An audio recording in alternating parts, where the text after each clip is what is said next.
tinggal batunya itu menjadi bersih, tidak bertanah. Allah menyatakan la yaqdiruna ala syai'in mimma kasabu. Mereka tidak menguasai sesuatu pun dari apa yang mereka usahakan. Jadi yang diusahakan di dunia itu tidak berkuasa untuk menahan debu tadi dari pancuran air yang deras tadi. Tidak bisa. Itu hilangnya amal, hilangnya suatu usaha ketika di dunia. Kita di dunia ini setiap usaha kan ada buruan itu. Buruan itu jenenge apa? Jadi sholat itu ya diberi oleh Allah. Bagaimana? Kita ngaji itu ya diberi oleh Allah.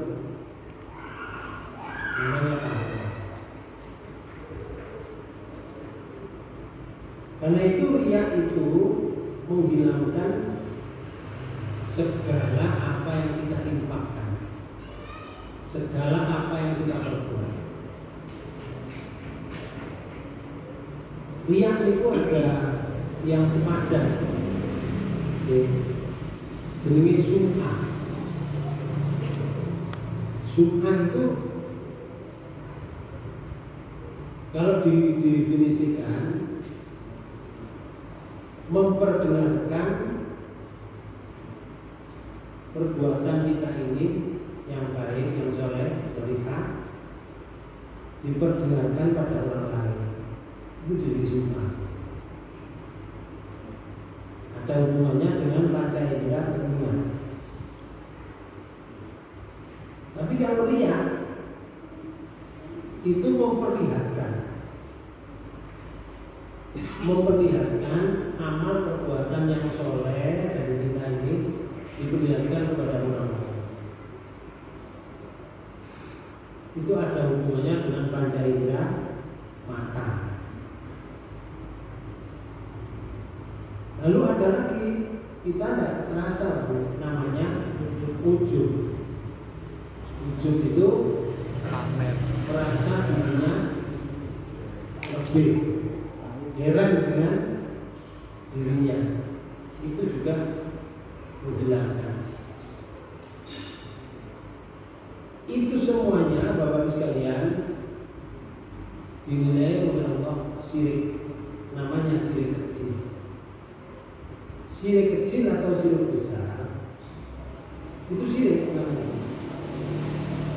Sedangkan di Quran surah 39 ayat 65 Allah berfirman, "Walaqad uhiya ilaika wa ilal ladzina min qablika la in asyrakta la yahbatanna 'amaluka wa la takunanna minal khasirin." Kamu terjemahkan.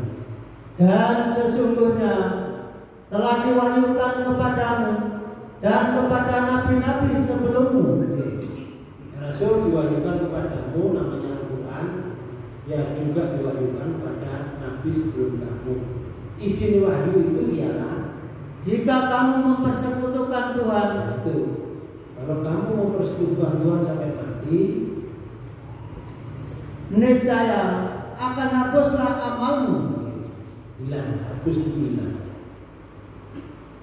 Kalau diberi umur 80 tahun amalnya hilang, maka di ayat ini disebutkan, dan tentulah kamu termasuk orang-orang yang merugi. ya. Sekarang umur sak umur, banyak di umur mana? Sekarang no, tidak bisa. Banyak di umur lagi tidak bisa. Itu sama dengan di Quran surah Al-Hajj ayat 73. Kalau itu tadi golongan riya, sum'ah, kemudian ujub, itu syirik kecil. Ada yang syirik besar seperti ini. Di surat 22 ayat 73, A'udzubillahi minasyaitonir rajim.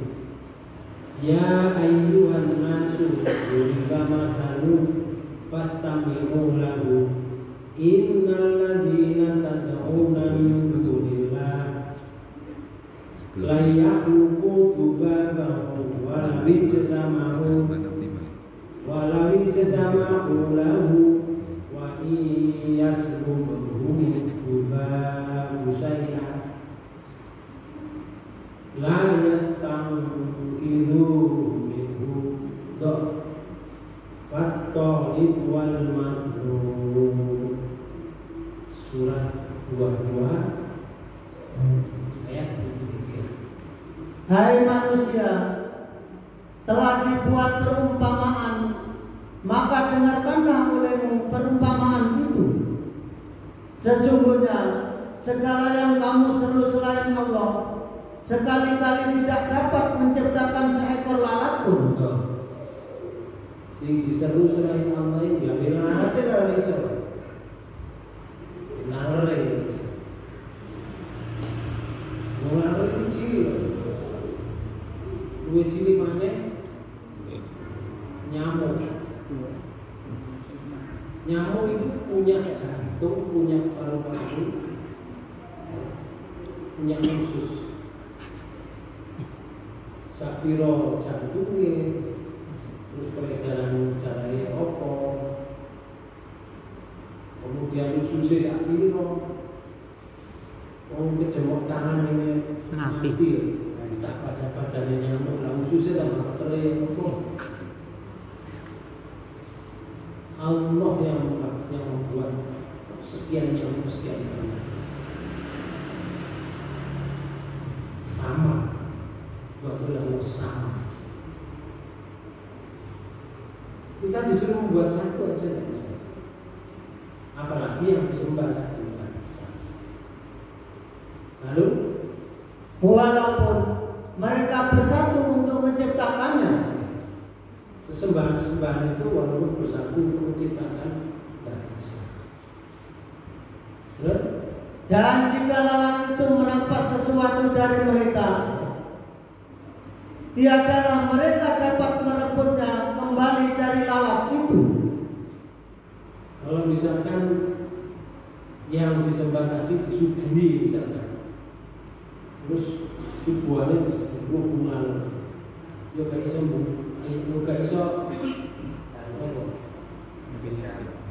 meroyok. Ora iso meroyok. Menyuruh lalatnya untuk pindah saja tidak bisa. Karena itu yang disembah selain Allah itu Rasulullah. Amat lemahlah yang menyembah dan amat lemah pula lah yang disembah. Yang menyembah lemah, yang disembah juga lemah. Dan yang menyembah nanti pada akhirnya masuk neraka.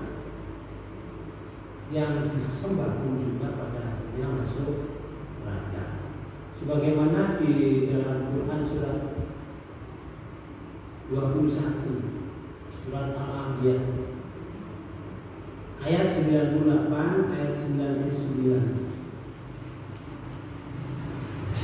itu Allah menyatakan innakum wa ma ta'buduna min dunillahi hasabu jahannam antum laha waridun.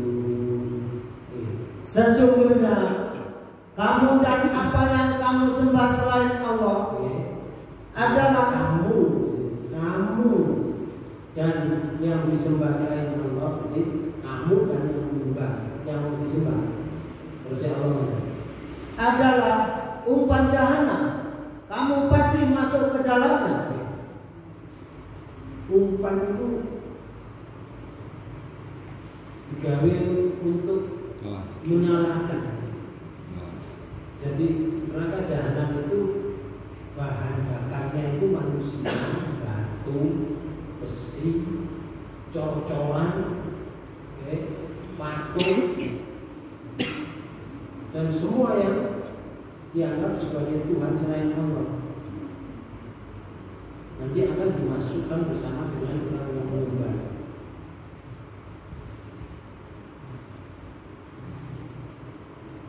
Dan itu semuanya Bapak sekalian tidak bisa mereka itu yang disembah itu memberikan kekuatan sedikitpun.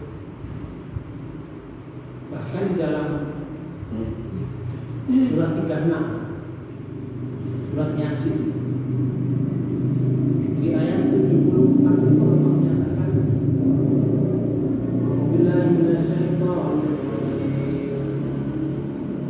Bismillahirrahmanirrahim. Wattaqabu min dunillahi alihatan la'allahum yunsalun. Mereka mengambil sembahan-sembahan selain Allah agar mereka mendapat pertolongan.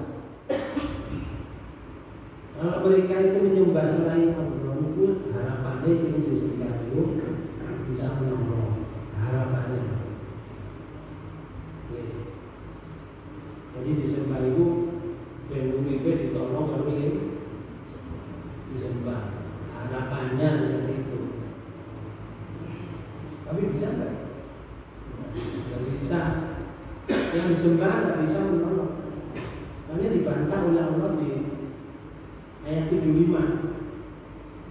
La yastati'una nasrahum wa hum lahum jundun muhdarun. Berhala-berhala itu tiada dapat menolong mereka. Berhala itu nggak bisa menolong. Padahal Masya Allah, Padahal berhala-berhala itu menjadi tentara yang disiapkan untuk menjaga mereka. berhala itu dipersiapkan oleh mereka menjadi tentara. Menjadi tentara. Tapi kenyataannya sing menjaga itu berhala menjaga manusia atau manusia menjaga berhala. Manusianya menjaga berhala. Kenyataannya seperti itu. Tapi mereka menganggap bahwa mereka itu dipersiapkan sebagai tentara-tentara yang menjaga dirinya.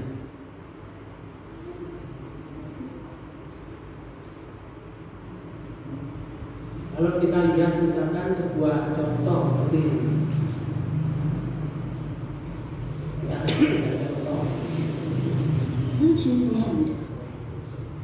Di salah satu di antara contoh itu seperti ini.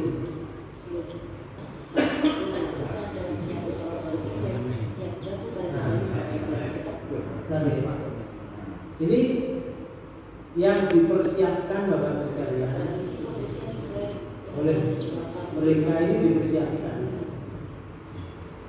untuk menjaga. Tapi bisa menjaga yang hidup itu? Tidak bisa. Karena kalau sudah waktunya dibersihkan, nggak bisa mandi sendiri ya. Gimana? Goblok. Ini bisa diarani kayak ayat kedua yang disembah dan yang menyembah menjadi umpan. Lemah mereka, kedua-duanya itu makhluk. Mereka itu lemah, sing disembah ya lemah, sing nyembah ya lemah. Dan kedua-duanya nanti akan disiapkan menjadi Umpan.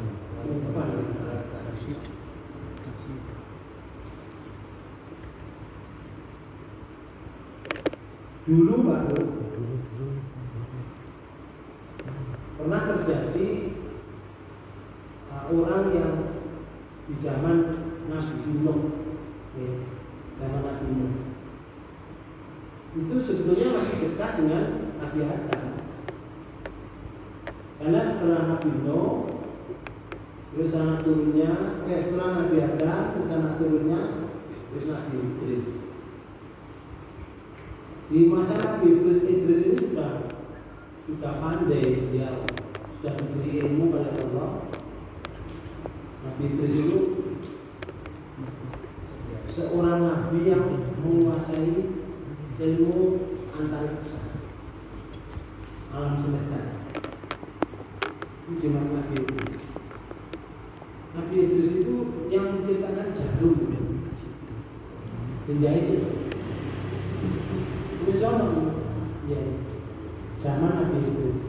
Padahal dekat dengan Nabi Idris. Setelah Nabi Idris turun Nabi Nuh. Generasi setelah Nabi Idris itu apa sekalian, banyak ulama-ulama besar. Nah, ulama-ulama itu dicintai oleh mereka sampai datang Nabi Nuh alaihissalam. Umatnya Nabi Nuh sangat mencintai ulama-ulama itu, sehingga mereka kemana-mana harus datang kepada ulama yang sudah meninggal. Hanya didatangi kuburan. Lalu, nah disitulah peran iblis. Kisahnya seperti ini. Iblis mau mengambil umat pada masa itu. Di dalam hadis Bukhari, kata Nabi SAW, awal sekali berhala mulai disembah itu setelah meninggalnya Nabi Nuh alaihissalam. Bersama jadi Nabi Nuh dulu mendakwai kaum yang menyembah berhala. Sudah selesai, dihancurin semuanya. Allah datangkan kan kiamat kecil pada saat itu yang balik semua. Yang selamat hanya dikabarkan Nabi Nuh alaihissalam. Berjalan waktu Nabi Nuh alaihissalam meninggal, para sahabat Nabi Nuh juga meninggal.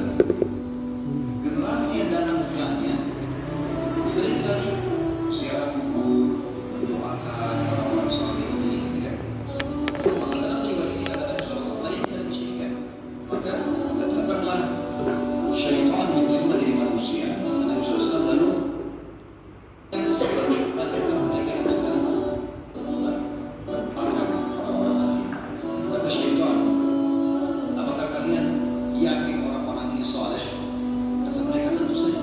Jadi dalam poster manusia. Lalu kemudian kata syaitan yang kata iblisnya, kenapa kalian tidak buatkan patung-patung mereka? Itu mulai. Kalau kamu yakin mereka itu salah, kenapa dibuatkan patung-patung dan supaya mereka itu mengenal mereka? Jangan disembah, buat ukir wajahnya. Gayai patung setannya. Patung itu jangan usah disembah, tidak usah. Tapi buatkan hampir persis dengan wajahnya yang meninggal. Tapi tidak usah disembah. Gayai setan. Supaya kalian tidak lupa dan letakkan di pintu masuk rumah kalian atau di tempat-tempat ibadah kalian. Jangan disembah. Jadi diletakkan di tempat ibadah atau diletakkan di rumah. Tidak usah disembah. Dia berbagai sing mati itu rumah korban cuma untuk mengenal. Jadi ini tidak boleh disembah setan. Supaya kalau kalian lihat, kalian jadi ingat kesolehan. Dan kalau kalian lihat, kalian jadi ingat kesolehannya. Udah kalian sembah Allah saja. Masuk akal. Supaya jangan hilang. Kalau kita sekarang ada foto, zaman dulu nggak ada. Maka kebanyakan kalau kita lihat zaman dulu orang mungkin jadi patung kan gitu. Mungkin lagi dari zaman Nabi Nuh alaihissalam. Jadi ini awal kesyirikan dengan mensyirikan Allah. Maka generasi itu mati. Kalian kalau syirik ini cuma buat patung, minimal sudah ada patungnya dulu. Generasi ini mati kata Nabi SAW. Tentang generasi setelahnya, iblis menjelma lagi mengatakan orang-orang tua kalian tidak buat patung itu saja. Karena mereka orang-orang soleh, maka mereka meminta dulu kepada patung ini baru disampaikan kepada Allah. Ini setelah generasi meninggal, baru yang setan ke generasi berikutnya.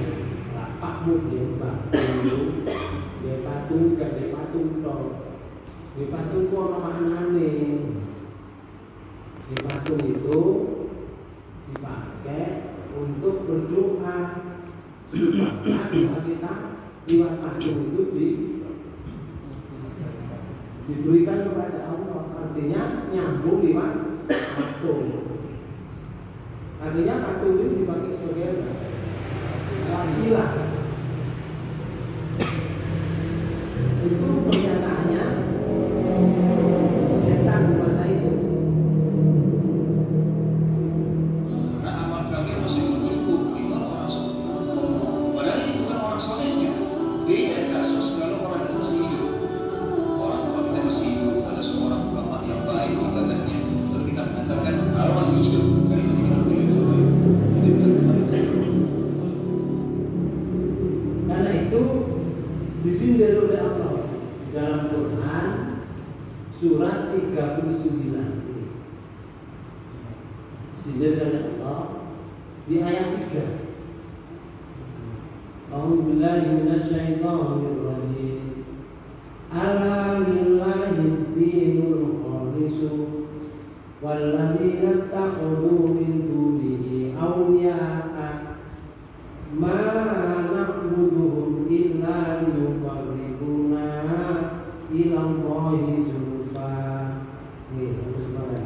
Ingatlah, hanya kepunyaan Allah lah agama yang bersih dari syirik. Kepunyaan Allah itu agama yang bersih dari syirik. Agama Islam. Artinya agama Islam itu bersih dari syirik. Islam. Orang yang masuk Islam itu orangnya harusnya tidak berbuat syirik. Pertanyaannya sekarang, apakah ada orang Islam berbuat syirik? Banyak. Karena itu Bapak sekalian, Allah menyatakan seperti itu. Dan orang-orang yang mengambil pelindung selain Allah, mengambil pelindung selain Allah. Jadi pelindung kita itu sebenarnya Allah. Allah itu tempat kita mengabdi. Allah itu tempat kita memohon perlindungan. Allah tempat kita untuk memohon. Orang yang mencari pelindung selain Allah itu komentarnya berkata, kami tidak menyembah mereka. Aku kan bapak tuh patung itu. Aku gak nyembahyang itu tidak. Semuanya hanya saja terus melainkan supaya mereka mendekatkan kami kepada Allah dengan sedekat-dekatnya. Itu komentar mereka itu seperti itu. Oleh dialami bapak tuh gak benar. Ini baru soal ini tak kayak perantara agar supaya saya lebih dekat kepada Allah dengan sedekat-dekatnya lewat ini, karena ini suci, tidak seperti kita modern. Yang urusan itu dianggap gak suci, tapi kalau batu itu nggak punya dosa, makanya kayu itu nggak punya dosa, lalu dipakai untuk wasilah. Sedangkan dalam Islam wasilah itu juga dianjurkan. Wasilah itu dianjurkan. Cuma Rasulullah memberikan keterangan bagaimana cara berwasilah. Wasilah itu boleh pertama kepada orang yang masih hidup. Ini wong itu boleh dijaluk tulung, wong dungan nang Allah diamini. Atau orang tua kita yang ada di rumah yang masih hidup itu dipakai wasilah. Yang kedua, ada kisah buah hadis Rasulullah menyatakan dengan amalan-amalan soleh. Amalan-amalan soleh. Ada kisah orang yang masuk ke rumah itu, ke tutup batu dengan amalan soleh itu 3 orang di batu itu dalam gua itu tertutup batu, akhirnya mereka bisa keluar satu demi satu laporan kepada Allah terhadap apa yang dilakukan olehnya. Dipakai wasilah untuk minta pertolongan kepada Allah supaya keluar dari batu yang menutup pintu gua dan bisa keluar. Terus yang ketiga, wasilah itu diperbolehkan dengan Asmaul Husna. Karena itu kita diperintahkan oleh Allah sebagaimana di dalam Quran surat Al-A'raf. Surat Al-A'raf di ayat 180 itu disebutkan A'udzubillahi minasyaitonirrajim. Bismillahirrahmanirrahim. Walillahil asmaul husna fad'uuhu biha. Hanya milik Allah Asmaul Husna. Asmaul Husna itu ada 100. Itu milik Allah. Asmaul Husna, nama-nama Allah. Ar-Rahman, Ar-Rahim, Al-Malik, Al-Malik, Al-Qudus, As-Salam, Al-Mu'min, Al-Muhaimin. Ada yang disebut Ya Rahman, Ya Rahim, Ya Malik, Ya Qudus. Allah itu bisa Ya Allah, bisa disebut Ya Rahman, bisa disebut Ya Malik, bisa disebut Ya Qudus. Nama-nama 99, 100 dengan kalimat Allah tadi. Allah menyatakan itu. Fad'uuhu biha. Maka bermohonlah kepadanya dengan menyebut Asmaul Husna itu. Jadi berdoalah kamu kepada Allah dengan Asmaul Husna itu.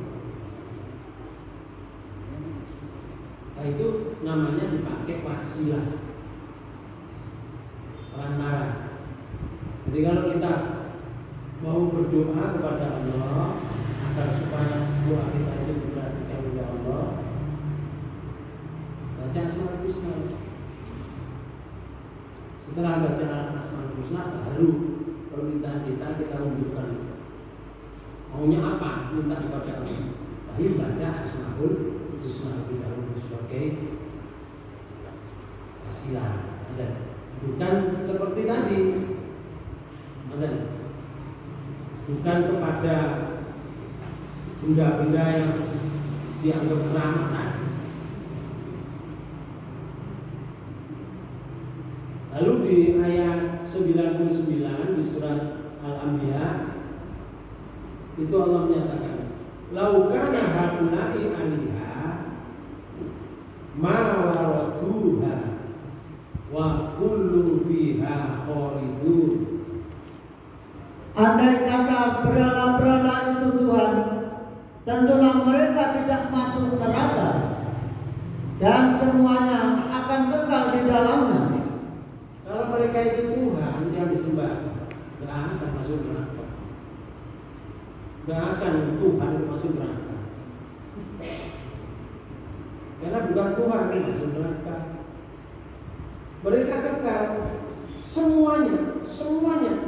Berarti yang nyembah, yang disembah masuk neraka selama-lamanya. Nah, inilah yang menjadikan amal perbuatan manusia itu akhirnya menjadi fatal keburukan. Di tanah yang datang. Lalu Bapak Ibu sekalian, nah di ayat ini, yang ayat yang 39 di surat An-Nur tadi, di ayat 39 di tengah-tengah ayat ada wa wajadallaha indahu fawafahu hisabahu wallahu sari'ul hisab. Dan di hadapannya dan didapatinya ketetapan Allah di sisinya. Ketetapan Allah di sisinya.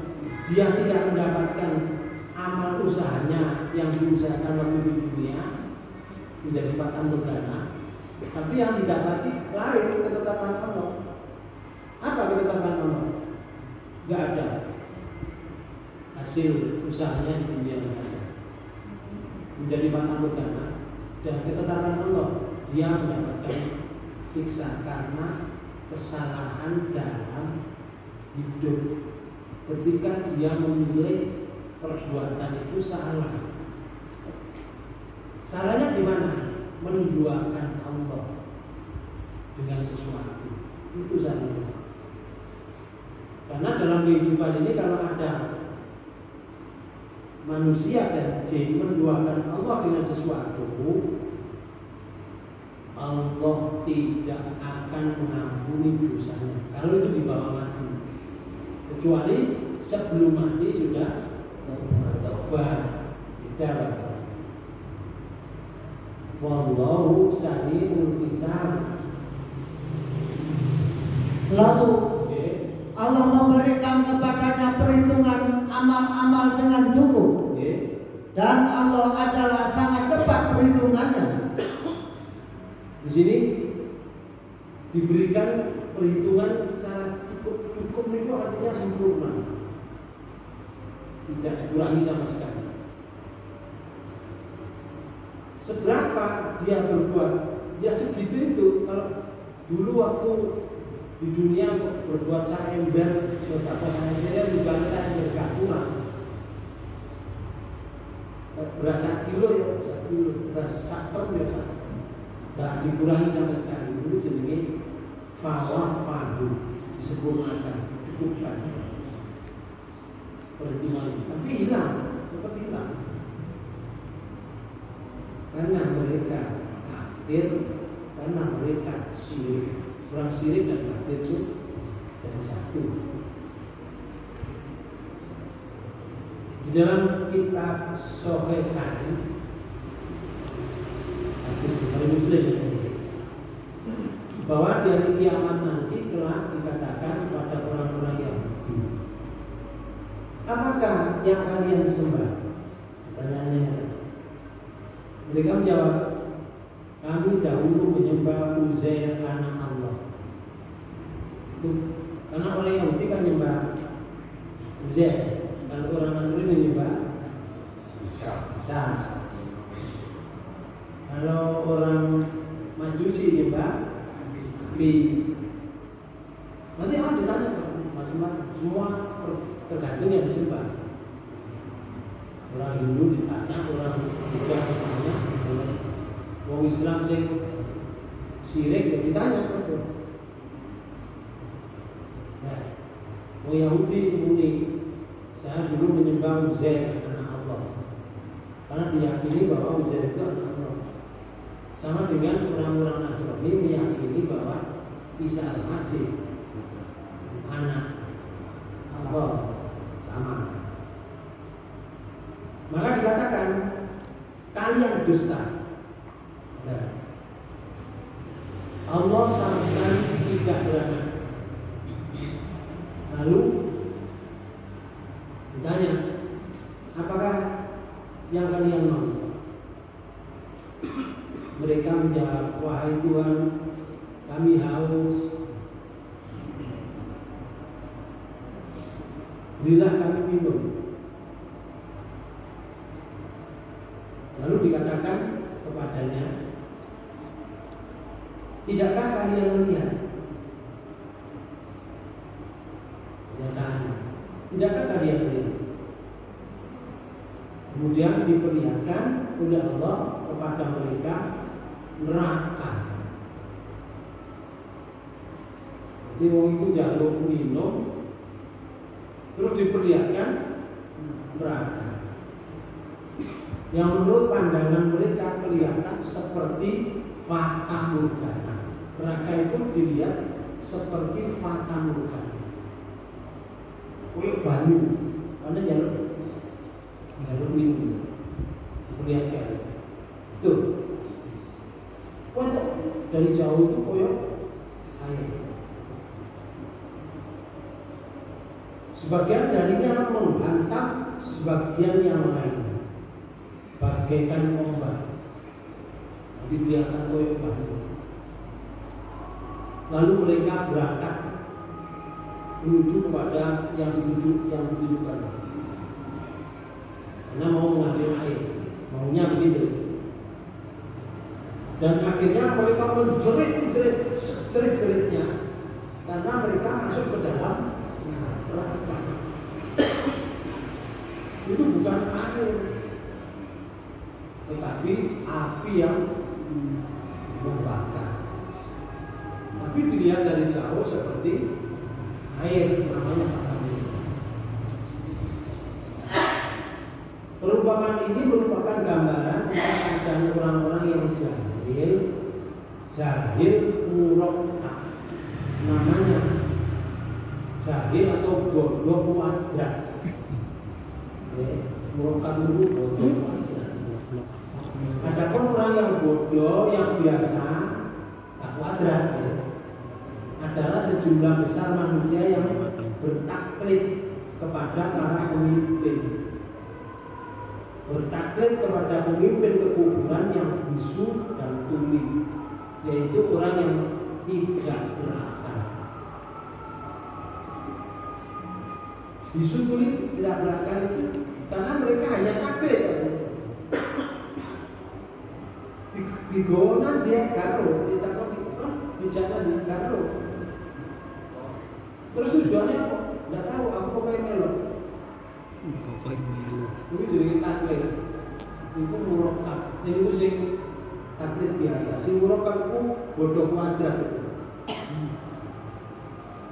Nah, Bapak Ibu sekalian, karena itu di sini di ayat 40, au kadulumatin fi bahri lujji, atau seperti gelap gulita di lautan yang dalam. Lautan yang dalam gelap gulita. Masih ditambah lagi yang diliputi oleh ombak, yang di atasnya ombak pula. Jadi terjeruk gelap, ombaknya buku ya ombak mana? Tidak cukup itu. Di atasnya ombak ada awan yang gelap gulita, yang tindih menindih. Apabila dia mengeluarkan tangannya, itu tiadalah dia dapat melihatnya. Dan barang siapa yang tiada diberi cahaya, tidak diberi petunjuk oleh Allah Subhanahu wa Ta'ala, tidaklah dia mempunyai cahaya sedikitpun.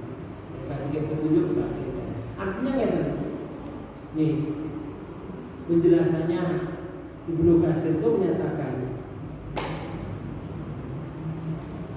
yang namanya lujiyin itu gelap gulita, itu artinya dalam.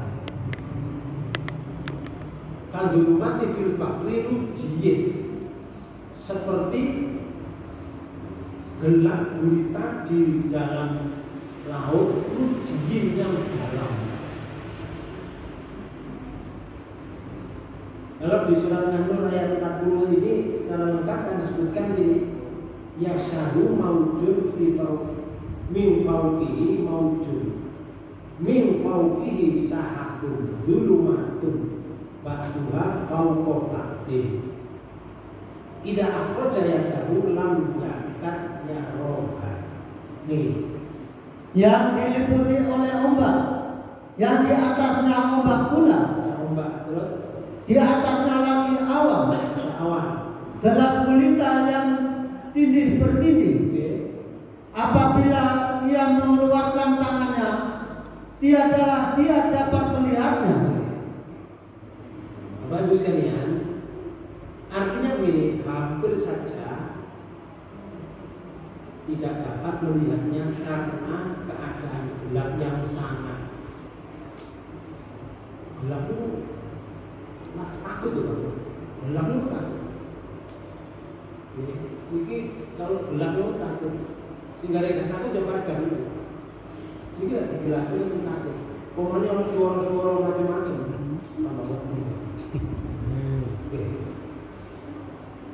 Ini merupakan gambaran yang menceritakan keadaan hati orang kafir yang sederhana, yang bertaklid, mengikut.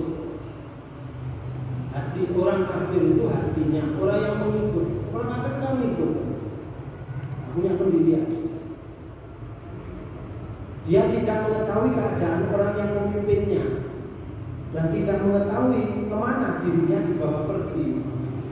Kalau ditanya, bahkan dia dapat dikatakan pula perumpamaan orang jahil seperti ini.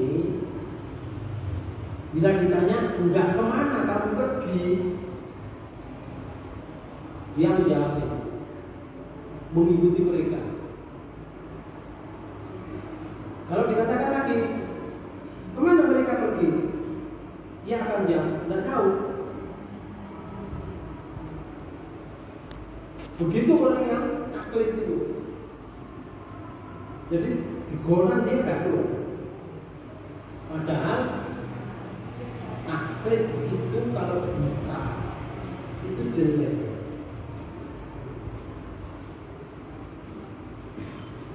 Jadi kita diharapkan oleh Allah punya ilmu pengetahuan sendiri, jangan taklid. Tapi kalau ada orang yang hidupnya sesuai dengan aturan Allah dan Rasulnya, mari kita taklid ke sana, mengikuti kebenaran, bukan taklid itu. Taklid itu yang disebut taklid itu melok, wis gak tau, wis pokoke melok, wis panjenengan guru saya, wis tempuh di mau melok, masih keceblong jurang yang melok. Nah itu kan bodoh. Betul. Al-Awfi itu telah meriwayatkan dari Ibnu Abbas sehubungan dengan makna ayat ini yang diliputi oleh obat di surat An-Nur ini sampai akhir tadi. Itu yang dimaksud adalah maujud. Dalam ayat ini ialah penutup yang meliputi hati, meliputi pendengaran, meliputi penglihatan. Jadi gelapnya itu menutup hatinya, menutup pendengarannya, menutup penglihatannya. Jadi tertutup semua. Tadi mati itu. Ibu jenenge wis ditutup niku padha nang ngono ditutup rapet. Mari ngono dikolek hilang. Ayat ini bunyinya tadi, pertama tahu ala qulubihim wa ala sam'ihim wa ala absarihim bisa. Pertama tahu Allah telah mengunci hati mereka, pendengaran mereka dikunci, penglihatan mereka dikunci dengan laknat, dengan kunci dan terus kayak saya itu gelapnya seperti itu. Makanya diumpamakan orang kafir itu kehidupannya sebagaimana di surat 6 nih. Surat Al-An'am di ayat 125 itu disebutkan ini.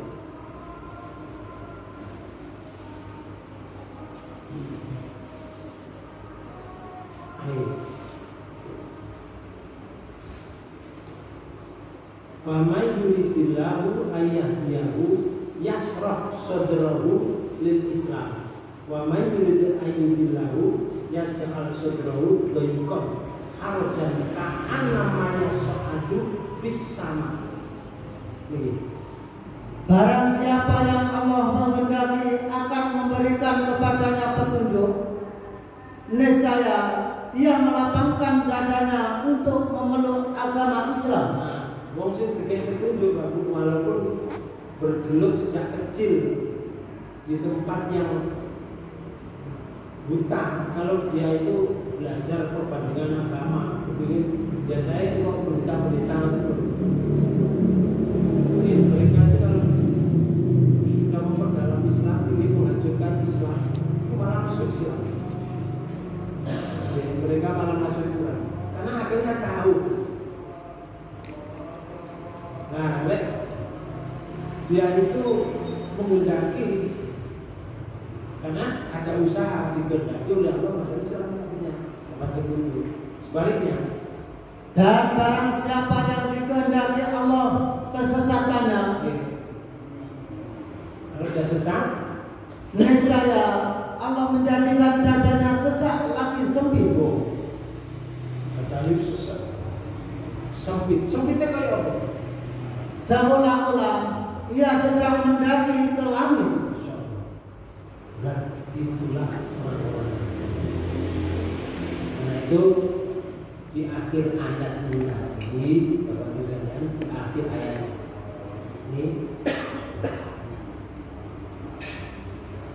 itu disebutkan oleh Allah bahwa di ayat lain ada di surat Al-Jasiyah ayat 23 itu Allah menyatakan ini. Afara'aita man ittaqada ilahahu hawahu wa adallahu ala ilmi wa qatama ala sam'i wa qalbi wa ja'ala ala basari wishawa. Maka pernahkah kamu melihat orang yang menjadikan hawa nafsunya sebagai Tuhannya dan Allah membiarkannya sesat berdasarkan ilmunya, dan Allah telah mengunci mati pendengaran dan hatinya dan meletakkan tutupan atas penglihatannya. Matanya yang ditutup. Wes buntung apa? Sumpah. Oh, menjadi kelari. Itu kalau sudah ditutup, artinya ada sahabat Rasulullah namanya Ubay bin Ka'ab. Ubay bin Ka'ab itu menyatakan genap gulita tindih tertindih tadi sampai di atasnya ada awan. Itu artinya itu dia berada dalam 5 kegelapan. 1 perkataannya gelap, 2 amalnya gelap, 3 tempat masuknya gelap, 4 tempat keluarnya gelap, 5 dan tempat kembalinya kepada gelap. Kelak di hari kiamat yuk gelap, pada akhirnya masuk di dalam neraka. Alhamdulillah. Itulah Ibnu Katsir memberikan penjelasan di Quran surat An-Nur ayat 39 dan ayat 40. Mudah-mudahan menjadi tambahan ilmu untuk kita dan kita diberi oleh Allah. Minta kepada Allah, mudah-mudahan kita diberi oleh Allah sehingga dalam kehidupan kita ini selalu mendapat pelajaran dan bisa berbuat sesuai dengan tuntunan Allah yang pada akhirnya husnul khotimah. Kemudian kurang senyum maaf, kita tutup dengan bacaan alhamdulillah.